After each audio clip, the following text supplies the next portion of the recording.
Армысыздар, офицерінің көп салы медицина колледжінің инста көрермендері. Бүгінгі денсаулық бағдарламасының тақырыбы житстің алдын алу.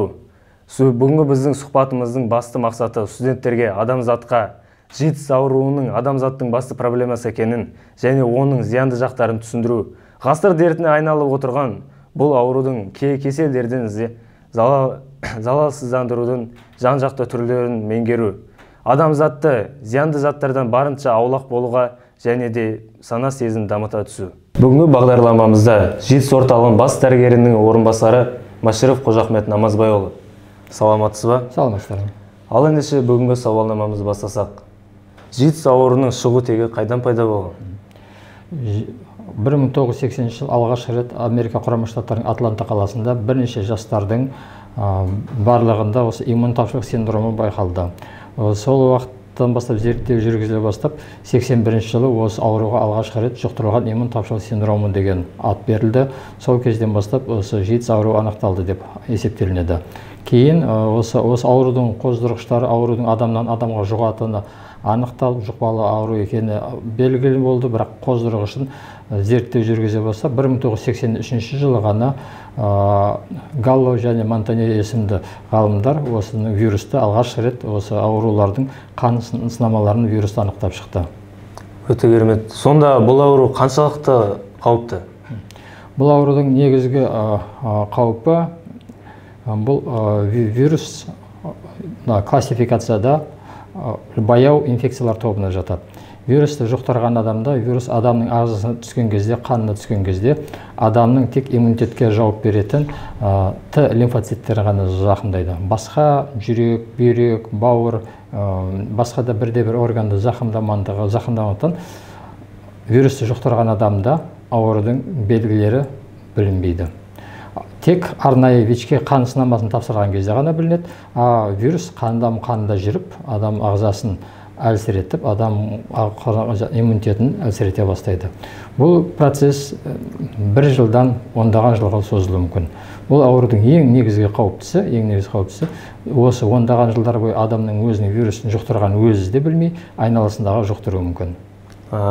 Сонда бұл аурудың басты себебі, белгілері қандай?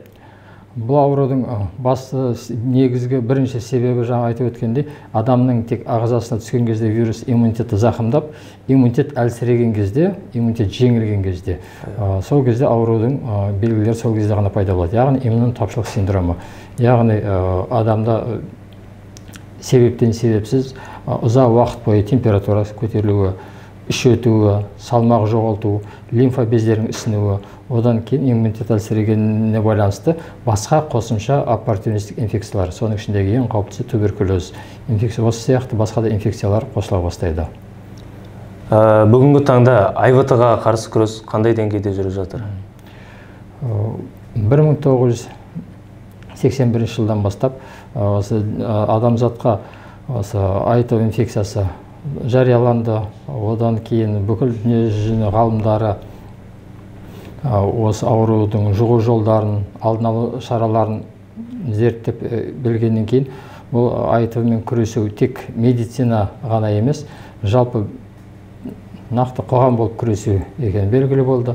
Сондықтан жыл сайын 1 желтоқсан дүниежүзілік денсаулық житске қарсы күрес күні аталып өтілінеді. Яғни осы дүниежүзілік денсаулық сақтау күніне қарасты барлық қоғамдық орындарда, негізінен жастар арасында, оқу орындарында және халықтың осал топтары арасында осы АИВ инфекциясы туралы, оның берілу жолдары, алдын алу шаралары туралы түсіндірме жұмыстары жүргізіледі. Ал өзімізді осы аурудан алдын алу үшін қандай іс-шаралар қолдануымыз керек? Аурудан алдын алу үшін аурудың негізгі берілетін 3 жолы бар. Соның ішіндегі ең бірінші және табиғи ең кең тараған жол ол жыныстық қатынас.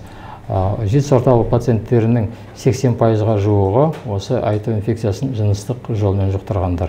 Яғни бірінші профилактика алдын алу жолы ол кездейсоқ жыныстық қатынастан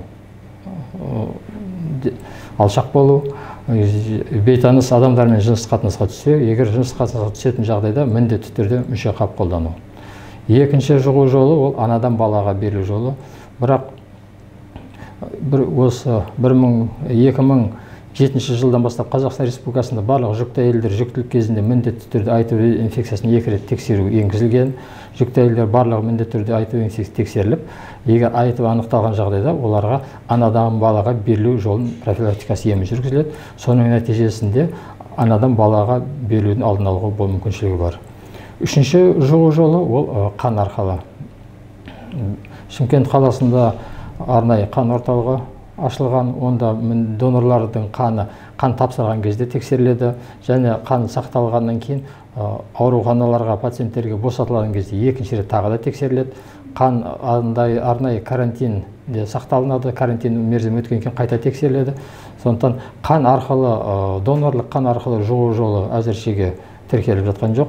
Бірақ бұл қан арқылы жұғу жолының ішінде есте салатын жағдай инъекциялық есірткішілер арасында, яғни бірнеше нашақор бір шприцпен, бір инемен наркотик тұтынған кезде сол қан арқылы жұғу жолдары кездесуде. Ал осы сіздердің ЖИТС орталығының басты жұмыс негізі неде? ЖИТС орталығының негізі жұмысы ол жаңа айтып өткендей, донорлардың қан орталығында тексерілетін болса, донорлардан басқа халықтың барлық топ өкілдері, соның ішіндегі ол кез келген азамат, Қазақстан Республикасының азаматы айту инфекциясын тегін тексерілуге құқықты. Ол тексеру үшін міндетті түрде ЖИТС орталығына келу шарт емес. Әрбір адам өзінің тіркелген медициналық ұйымына, егер белгілі бір сырқаттармен ауруханаға түссе, ауруханада олардың айтуы қан алынып ЖИТС орталығына жеткізіледі. Мұнда арнайы зертханалық тексеру жүргізіп, сол қанына айту инфекциясын анықтау жұмыстары жүргізіледі. Бірінші осы айту инфекциясын анықтау, анықталған адамдарды диспансерлік есепке алып, оларға арнайы ретровирусқа қарсы терапия жүргізіледі. Ретровирусқа қарсы терапия дегеніміз, адам ағзасындағы вирусты толық жоюға болмаса да, вирусты жоюға мүмкіншілік болмаса да, бірақ вирустың көбейін тоқтату мүмкіншілігі бар. Соның нәтижесінде бүгінгі орталықта ем қабылдап отырған пациенттердің 90%-ында, 91%-ында осы ем өте тиімді нәтиже болып, оларда қан тексерген кезде вирустың деңгейі анықталмайтын деңгейге дейін төмендеген вирустың мөлшері. Ол және екінші мақсаттағы жұмысымыз, үшінші мақсаттағы жұмыс ол профилактика алдын алу жұмыстары. Ол арнайы оқу орындарында, қоғамдық орындарда, мекемелерде, медициналық ұйымдарда осы және халық арасында айту инфекциясы жұғу жолдары профилактикасы туралы мәліметтер тарату. Сондай өз-өзімізді сақтап жүрміз негізі. Ал егерде осы аурумен ауырған науқас стресске түссе, қандай көмек көрсетіледі? Айту инфекциясына тестілеу алгоритм бойынша міндетті түрде айтуға тексерілетін кезде ол адамға, ол тұлғаға, азаматқа тестке дейінгі психологиялық әлеуметтік кеңес беріледі.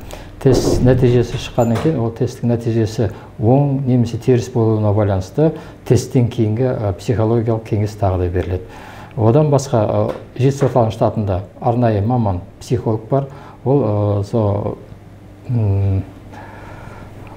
осы стрессті жеңе алмай жүрген пациенттерге арнайы психологиялық көмек көрсетеді.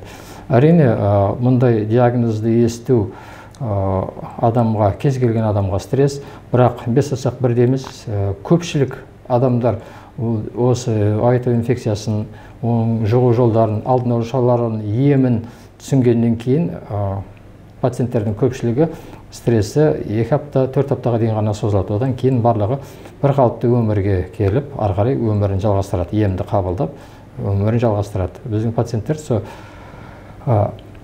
стресстен шыққан пациенттер, мысалы, жыл сайын осы ЖИТС орталығының пациенттерінің арасында 20-30 нәрестелер дүниеге келеді. Яғни олар осы емді қабылдаған нәтижесінде жақсы нәтижеге жеткізіп, қандай вирус анықталмайтын деңгейге мөлшерге дейін төмендеп, олар сау ұрпақ, сау перзент көріп жатыр.